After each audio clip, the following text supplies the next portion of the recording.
नमस्कार दोस्तों, मैं योगेश कुमार एक बार फिर स्वागत करता हूँ अपने YouTube चैनल पे। दोस्तों, कभी भी हम किसी एग्जाम को तैयारी करते हैं तो उसके लिए एक पूरी प्लानिंग हमें करनी पड़ती है। उस पूरी प्लानिंग को करने के लिए क्या क्या आपके पास टिप्स होने चाहिए, क्या क्या आपको पॉइंट है जो फॉलो करने पड़ेगा आपको एग्जाम क्लियर करने के लिए, आज मैं वही बताने जा रहा हूँ। तो आई होप ये मेरा वीडियो आप पूरा देखेंगे ताकि मैं एक एक पॉइंट को आपको बिल्कुल बारीकी से बता सकूं कि किस एग्जाम को तरीके से क्या क्या करने के पास क्या क्या स्ट्रेटेजी होनी चाहिए हमारी, और क्या क्या बुक्स होनी चाहिए, क्या क्या हमारा डिसिप्लिन होना चाहिए, वो सारी चीजें मैं बताने जा रहा हूँ आजकल। और खासकर बात करेंगे जेल पुलिस वार्डन और मैट्रिक के एग्जाम की। तो आई होप ये वीडियो आप पूरा देखेंगे। तो देखिए, बात करते हैं सबसे पहले वैल्यूएबल पॉइंट्स सिलेबस की। तो सबसे पहले हम किसी भी एग्जाम को जब तैयार करते हैं तो देखिए, सबसे पहले हमारे पास उसका सिलेबस होना चाहिए दोस्तों।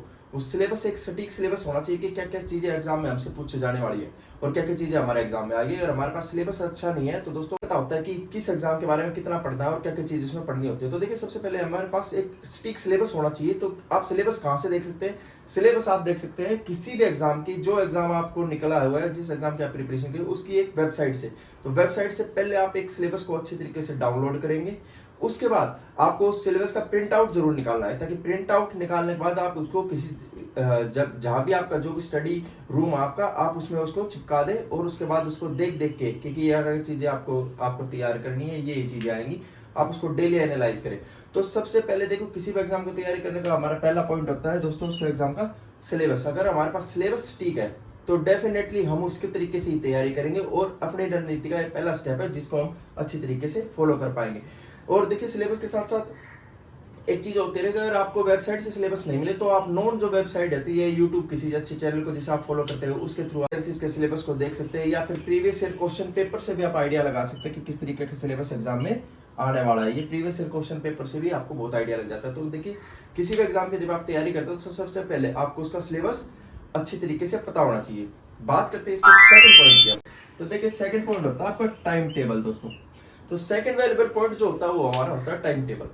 किसी एग्जाम को प्रिपरेशन जब हम करते हैं तो देखिए, हमारे पास एक सटीक टाइम टेबल होना जरूरी है, क्योंकि देखिए टाइम टेबल के बिना बिल्कुल चीजें एक अनडिसिप्लिन हो जाती हैं। ठीक है, तो हमें ये पता होना चाहिए कि सबसे पहले हमें उठ के कहाँ से स्टार्ट करना है और कहाँ खत्म करना है, या फिर क्या क्या चीजें आज हमको पूरे दिन में रेडी करनी है। तो देखिए, आपको वो पूरी प्लानिंग पहले से ही करनी पड़ेगी, और आप जब भी नेक्स्ट डे की प्लानिंग कर रहे हैं तो पहले से ही आपको ये पता होना चाहिए कि आपका डिसिप्लिन कल के लिए क्या होना चाहिए। ठीक है, तो एक अच्छा टाइम टेबल आप अपने अकॉर्डिंग फिक्स करेंगे। आपके लिए दोस्तों अलग अलग टाइम टेबल होता है, वो डिपेंड करता है आप पे। तो देखिए, टाइम टेबल आप बनाते हैं, एक अच्छा टाइम टेबल आपको बनाना पड़ता है अपनी स्ट्रेटेजी के अकॉर्डिंग। ठीक है, कि क्या आपको पढ़ना है, कितना टाइम किस सब्जेक्ट को देना है। तो अगर मैं फिर भी अपनी पर्सनल एक्सपीरियंस की बात करूं तो देखिए, 8 से 10 घंटे का टाइम टेबल एक स्टूडेंट लाइफ में जरूरी होता है। ठीक है, जिसमें आप 8 घंटे की स्टडी करें और 2 घंटे का रिवीजन उसमें दें। ठीक है, यानी कि टोटल आपको अगर 10 घंटे स्टडी कर रहे हैं तो 8 घंटे की आपकी पढ़ाई होनी चाहिए और 2 घंटे का आपका रिवीजन डेली का होना चाहिए। ठीक, वो अलग अलग सब्जेक्ट को आप अलग अलग टाइम में डिवाइड कर सकते हैं। तो प्रॉपर आपका एक टाइम टेबल होना चाहिए दोस्तों। ये आप जब भी किसी एग्जाम की प्रिपरेशन कर रहे हो तो पहले ही दिन से आप अपना एक अच्छा टाइम टेबल लेके चलें, ताकि आपका एग्जाम में हर चीजें टाइम से फॉलो होती रहे और बिल्कुल एक डिसिप्लिन लाइफ चलती रहे। तीसरी एक वैल्यूएबल चीज की जो होती है बुक्स।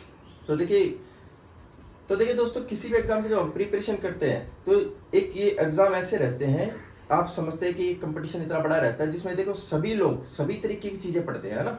जो बुक्स मैं आपको बताता हूँ सभी वही पढ़ रहे हैं, लूसेंट सब पढ़ रहे हैं, मैथ के लिए अरिहंत पढ़ रहे हैं या किरण की पढ़ रहे हैं। तो देखिए दोस्तों, बुक तो सबके पास सेम होती है ना। फिर भी मैं आपको कुछ ऐसी वैल्यूएबल बुक्स आपको बताना चाहूंगा जो वाटर और मैटर के एग्जाम के लिए काफी बेनिफिशियल रहेंगी। तो देखिए, बारी बारी इनकी बात करते हैं। तो पहली बात करते हैं जीके। तो जीके को आपको किस तरीके से रेडी करना है दोस्तों? देखिए, हमें ना अपनी मेहनत तो करनी है, लेकिन मेहनत के साथ साथ एक स्मार्ट वर्क भी लेके चलना है। तो क्योंकि आजकल स्मार्ट वर्क पे चीजें ज्यादा डिपेंड हो गई हैं। ठीक है, हार्ड वर्क सब कोई करता है, लेकिन स्मार्ट वर्क भी अगर हम कर रहे हैं तो डेफिनेटली हमारा एग्जाम क्लियर होने के चांसेस बहुत ज्यादा है। तो देखिए, आज मैं बात करने जा रहा हूँ जीके। जीके के लिए आप देखिए, सबसे पहले अगर बेसिक की बात करते हो तो लूसेंट आपको पढ़नी है। ठीक है, थ्योरी वाली में भी देखो, आपको ये आपको पता होना चाहिए कि थ्योरी में जो चीजें दे रखी है वो पूरी नहीं पढ़नी होती है। उसमें कुछ वैसे चीजें होती हैं जो हमेशा पेपर में आती हैं, उनसे ही क्वेश्चन बनता है। वो टॉपिक्स आपको कैसे नोट करने हैं, वो टॉपिक ज्यादातर आपके देखिए लूसेंट बुक को आप देखेंगे तो उठा के उसमें ब्लू कलर से, सॉरी पिंक कलर से आपको हाईलाइट मिलेंगे कुछ पॉइंट्स, वहां से हमेशा क्वेश्चन बनता है। तो देखिए, वो उन पॉइंट को काफी ध्यान दे। बाकी आप प्रीवियस क्वेश्चन पेपर भी उठाएंगे तो आपको आइडिया हो जाएगा कि किस तरीके से क्वेश्चन पूछे जाते हैं। और दूसरी चीज मैं बताना चाहूंगा, जीके की जब आप थ्योरी वाली बुक कर लेते हैं, कोई टॉपिक करते हैं, तो उसके साथ साथ आपको जीके की लुसेंट ऑब्जेक्टिव भी करनी है, ताकि आपने जो टॉपिक भी उस दिन पढ़ा है वो अच्छी तरीके से आपका रिवाइज हो जाए, ठीक है। क्योंकि उसमें ऑब्जेक्टिव क्वेश्चन रहते हैं जिनको आपको देख के बार बार सोल्व करेंगे तो बहुत अच्छी आपकी जीके रेडी होगी। तो इस तरीके से आपको अपने जीके को रेडी करना है। बात करते हैं रीजनिंग के लिए। रीजनिंग के लिए तो देखो, आप कोई भी बुक ले, रीजनिंग के लिए आप किरण की बुक ले सकते हैं या कोई भी जो आपको बुक ठीक लगे वो ले। उसके बाद आपको स्टडी कैसे करनी है, जब भी हम रीजनिंग को एक बार तो हमें पूरे उसके टॉपिक को अच्छी तरीके से पढ़ लेना है, ठीक है। अगर बुक से समझ में आता है ठीक है, वरना आप रीजनिंग को किसी यूट्यूब चैनल से भी देख के पढ़ सकते हैं। बाकी जब हम पढ़ लेते हैं एक बार पूरे टॉपिक्स हमारे हो जाते हैं, उसके बाद हमें करना क्या होता है, हमें डेली रीजनिंग के कम से कम 50 से 60 क्वेश्चन डेली सोल्व करने हैं। वो किस तरीके से कर रहे हो, हर टॉपिक के 5-5 क्वेश्चन आपको सोल्व करने हैं, ठीक है। ऐसा नहीं है कि रीजनिंग में खाली आप एक टॉपिक को लेंगे और उस दिन आपके उसके 50 क्वेश्चन सोल्व कर दिए, ऐसा नहीं। आपको हर टॉपिक से 5-5 क्वेश्चन डेली सोल्व करने हैं, ताकि आपका रिदम पूरा रीजनिंग में बना रहे, है ना। तो इस तरीके से रीजनिंग को आपको पढ़ना है, ताकि आप एग्जाम तक आपका हर क्वेश्चन डेली सोल्व होता रहे। इस तरीके से आपकी हर सब्जेक्ट में पकड़ बनी रहेगी, ठीक है। बात करते हैं मैथ की।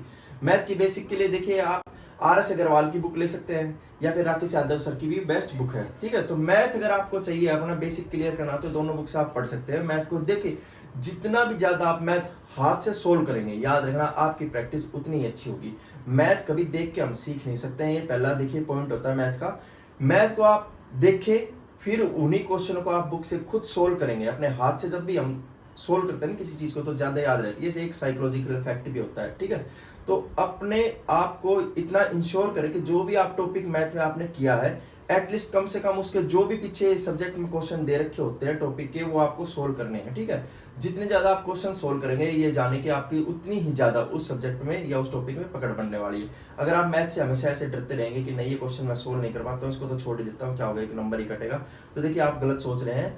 ये एक एक नंबर के चक्कर में ही तो आप पीछे छूट जाते हैं। एक नंबर का मतलब होता है बहुत ज्यादा कंपटीशन में आप पीछे छूट जाते हैं। तो देखिए, आप उस चीज के पीछे उस चीज से भगे नहीं, आपको उस चीज को फेस करना है। जो भी आपका वीक पॉइंट है, एग्जाम उसी से क्लियर होगा जो आप वीक पॉइंट को अपना स्ट्रॉन्ग पॉइंट में तब्दील कर देंगे। तो देखिए, हमेशा इंश्योर करें कि जो भी मैथ में आपके वीक सब्जेक्ट है उनको पहले अच्छे से करें, ठीक है। उनको छोड़ना कभी नहीं है, उनको जरूर करना है।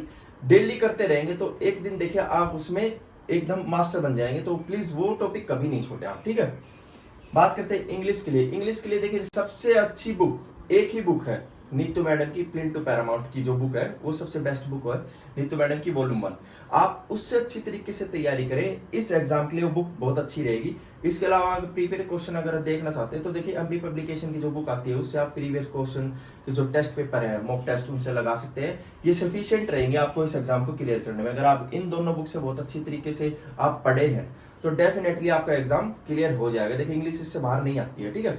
बाकी एक इंग्लिश पे भी मैं वीडियो बनाऊंगा प्रॉपर कि किस तरीके से कौन से टॉपिक से कितने क्वेश्चन आते हैं, उसके बारे में बाद में बात करेंगे। लेकिन इन दोनों बुक से अगर आपने स्टडी की है, एमपी पब्लिकेशन और क्या बता रहा हूं मैं, नीतू मैडम की वॉल्यूम 1, ये दोनों बुक बहुत अच्छी हैं एग्जाम को क्लियर करने के लिए। इनसे बाहर पेपर नहीं आएगा, दोनों बुक को बहुत अच्छी तरीके से करें आप, ठीक है। हिंदी के लिए देखिए, किरण पब्लिकेशन की बुक ले सकते हैं जिसमें हर तरीके का टॉपिक आपको दिया हुआ है, ठीक है। इस बुक में हर टॉपिक को बहुत अच्छी तरीके से समझाया गया है, जिससे आप इस एग्जाम के लिए बहुत अच्छी तरीके से तैयारी कर सकते हैं, ठीक है। इसके अलावा भी अगर आपको कोई बुक अच्छी लगती है तो आप उससे भी तैयारी कर सकते हैं। देखिए, क्योंकि हिंदी तो हम बेसिक अपने स्टार्टिंग से ही पढ़ते आ रहे हैं और सुनते आ रहे हैं, ठीक है। तो हिंदी का बेस तो हमारा बना ही होता है। ग्रामेरिकली जो हमें पढ़नी है वो ये बुक से पढ़ सकते हैं, ठीक है, जो किरण पब्लिकेशन की मैं आपको दिखा रहा हूँ। इससे आपको ग्रामर में रेडी करना है। ग्रामर एक बार आपकी रेडी हो जाएगी तो बस आपका हिंदी में बहुत अच्छा स्कोर बनने के पूरे चांसेस। तो इस तरीके से एग्जाम आपका बहुत अच्छी तरीके से रेडी होगा होता है। अब बात करते हैं चौथे पॉइंट की। तो देखिए, कभी कभी ऐसा होता है कि जीके में हम ज्यादा जोर डालते हैं, ठीक है, कि जीके को करना है यार, जीके में बहुत अच्छा स्कोर करना है। तो देखिए, जीके को पढ़ने के चक्कर में ऐसा होता है कि हमारे जो अदर सब्जेक्ट है वो छूट जाते हैं, क्योंकि सारा टाइम तो हम जीके को ही दे देते हैं। तो देखिए, जीके को आपको इतना जरूर पढ़ना है कि आप एग्जाम में अच्छा स्कोर गेन कर सके। लेकिन ऐसे कभी ना सोचे कि जीके में आपको 100 आउट ऑफ 100 आपको लेना ही लेना है, ठीक है। क्योंकि जीके कभी भी पूरी नहीं होती, आप चाहे कितनी भी जीके पढ़ ले वो कम ही रहती है, और किसी का भी स्कोर जीके में 100 आउट ऑफ 100% नहीं आता है, ठीक है। तो आपको करना क्या है, आपको जो मैंने 1-2 बुक बताई है वो बहुत अच्छी तरीके से रेडी करनी है, ठीक है। उसके बाद आपको जो अदर सब्जेक्ट है, रीजनिंग, मैथ, इंग्लिश, हिंदी, इन सब्जेक्ट को बहुत ज्यादा अच्छे तरीके से टाइम देना, क्योंकि आप इनमें पूरा स्कोर आप गेन कर सकते हो। अगर आपकी अच्छी पकड़ है तो मैथ रीजनिंग में तो आप 100 आउट ऑफ 100 भी गेन कर सकते हो। बट जीके में आप कभी भी 100 आउट ऑफ 100 नहीं ला सकते हैं। तो ठीक है, तो जीके को पढ़ना जरूर है हमें, लेकिन एक दो बुक को बहुत अच्छी तरीके से रेडी करना है। ठीक है, उसके बाद वो रेडी अगर हो जाए, आपके पास ज्यादा टाइम है, तो आप तीसरी एडवांस बुक को ले सकते हैं। अदरवाइज आपको अपने जो बाकी जो सब्जेक्ट है जिनमें आप पूरा पूरा स्कोर ला सकते हैं, उन पे अपना पूरा फोकस करें। ठीक है, तो ये मेंटेलिटी आप बिल्कुल निकाल दें कि जीके को आपको बहुत ज्यादा स्ट्रांगली रेडी करना है या बहुत ज्यादा उस पर ज्यादा फोकस करना है। ठीक है, ऐसा नहीं है। 2 बुक है, 3 बुक है, वो आपके लिए सफिशिएंट रहेगी। इसके बाहर भी कुछ आएगा तो फिर आएगा ही, उसको हम नहीं रोक सकते। ठीक है, बात करते हैं 5 पॉइंट की, टेस्ट, मॉक टेस्ट। ठीक है, तो देखिए मॉक टेस्ट की वैल्यू एक ऐसी रहती है कि जो हमें हमेशा ये बताता है कि हमारी स्टडी का कितना हिस्सा हमने कवर किया है या कितना हम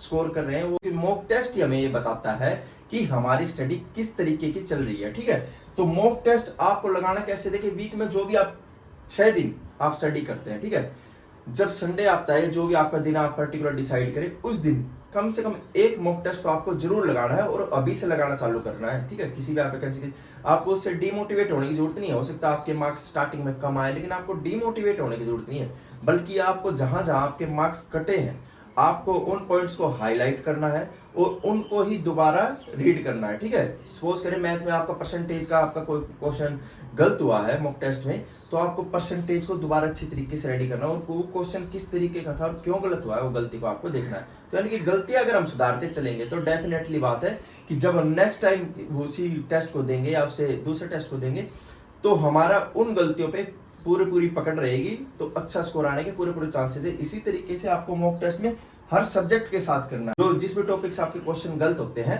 उनको दोबारा रेडी करना है जाके। ठीक है, तो ये स्ट्रेटजी होनी चाहिए और मॉक टेस्ट वीक में कम से कम एक जरूर देना है। ठीक है, मॉक टेस्ट कैसे दे, कहां से देना है, ये आपका अगर क्वेश्चन है तो देखिए मैं बता देता हूँ। प्रीवियस ईयर क्वेश्चन की ये बुक आपको जो स्क्रीन पे ये बुक आपको दिखाई दे रही है, इससे आप मॉक टेस्ट इसके लगा सकते हैं। डीएसएसबी की बुक भी बहुत अच्छी है, जिसमें हर तरीके के जो भी वैकेंसीज आती है उसके सारे सेट पेपर दे रखे हैं, तो आप इनसे भी मॉक टेस्ट लगा सकते हैं। ठीक है, बाकी अलग अलग एप्लीकेशन भी आती है, तो आप उनसे भी मॉक टेस्ट लगा सकते हैं। ठीक, तो जरूर मॉक टेस्ट एक वीक में जरूर लगाएं। बात करते हैं 6 पॉइंट की, पॉजिटिव माइंडसेट। तो देखिए किसी भी स्टूडेंट का पॉजिटिव माइंडसेट होना बहुत जरूरी है। एग्जाम आने से पहले हमारे माइंड में इतनी तरीके की चीजें चल रही रहती हैं जिन्हें हम बदल तो सकते नहीं है, लेकिन हमारा टाइम हम वेस्ट कर देते हैं। किस तरीके से कि पता नहीं इस क्वेश्चन का क्या आंसर होगा, ये या पेपर में क्या पूछा जाएगा, या इतने सारे स्टूडेंट हैं, मेरा सिलेक्शन होगा या नहीं होगा, या ये क्वेश्चन आ गया तो यार मैं कैसे करूंगा।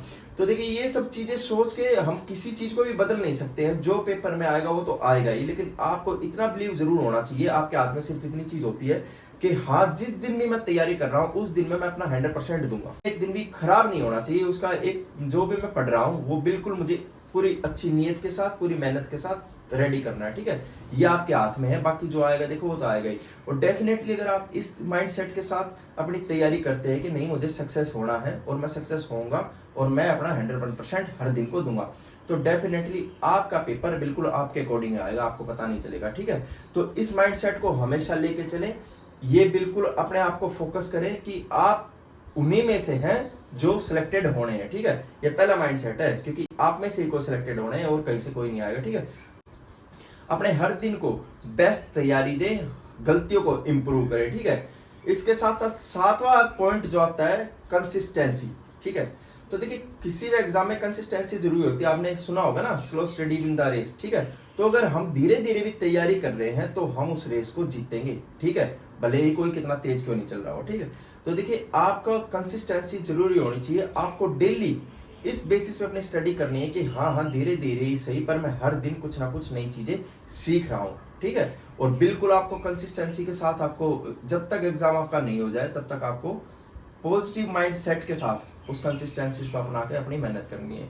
तो देखिए कंसिस्टेंसी बहुत जरूरी होती है और डिसिप्लिन लाइफ में बहुत जरूरी होता है। डिसिप्लिन अगर आपने पूरा फॉलो किया है तो आपका एग्जाम तो आधा वैसे ही क्लियर हो जाता है। ठीक है, तो डिसिप्लिन के साथ तैयारी करें, पूरी कंसिस्टेंसी के साथ तैयारी करें। ये वीडियो मैंने इसीलिए बनाई क्योंकि ये मेरे पर्सनल एक्सपीरियंस पे बेस्ड है। जो चीजें मैंने अपनी लाइफ में सक्सेस होने के लिए फॉलो की हैं, आई होप वो आप सभी के साथ में शेयर करूं तो आप भी फॉलो करेंगे। और डेफिनेटली देखिए ये वैकेंसी सिर्फ एक वैकेंसी ऐसी नहीं है जो आपकी लाइफ को चेंज करने वाली है या इसके साथ ही आपकी लाइफ जुड़ी है। नहीं, देखिए आप अगर मेहनत करते हैं तो भगवान ना करे किसी भी तरीके से आप 1-2 नंबर से इस वैकेंसी में रह जाते हैं तो हो सकता है कि आपकी जो है मेहनत है और कहीं जरूर रंग लाएगी। तो ठीक है, तो प्लीज कभी भी डिमोटिवेट नहीं हो। हाँ, आपको यहाँ भर्ती होना है, ये बात ठीक है, बहुत अच्छी तरीके से आप इसके लिए फोकस करें, लेकिन कभी भी इस माइंडसेट के साथ नहीं कि ये सिर्फ नौकरी आपकी जिंदगी बदल देगी, ठीक है, या आपकी जिंदगी की इसके बिना बिल्कुल अधूरी हो जाएगी या खत्म हो जाएगी, ऐसा नहीं। बिल्कुल पॉजिटिव माइंडसेट, ठीक है, होगा जरूर होगा, यहाँ नहीं तो कहीं और होगा, पर आपकी मेहनत तब तक होगा, ठीक है। तो वीडियो अच्छी लगे तो दोस्तों देखिए, चैनल को आप सब्सक्राइब करते हैं तो बस मुझे एक मोटिवेशन मिल जाता है आपके साथ नई वीडियो शेयर करने का, नया एक्सपीरियंस शेयर करने का। तो प्लीज चैनल को जरूर सब्सक्राइब करें। इसके अलावा भी अगर दोस्तों आपकी कोई क्वेरीज रहती है तो मैं अपना इंस्टाग्राम मेंशन कर रहा हूँ, प्लीज आप इंस्टाग्राम पे मुझे जाके डीएम कर सकते हो और मेरे चैनल को भी फॉलो कर सकते हैं, ठीक है। तो तब तक के लिए करते रहे तैयारी, क्योंकि अब की बारी पक्की तैयारी।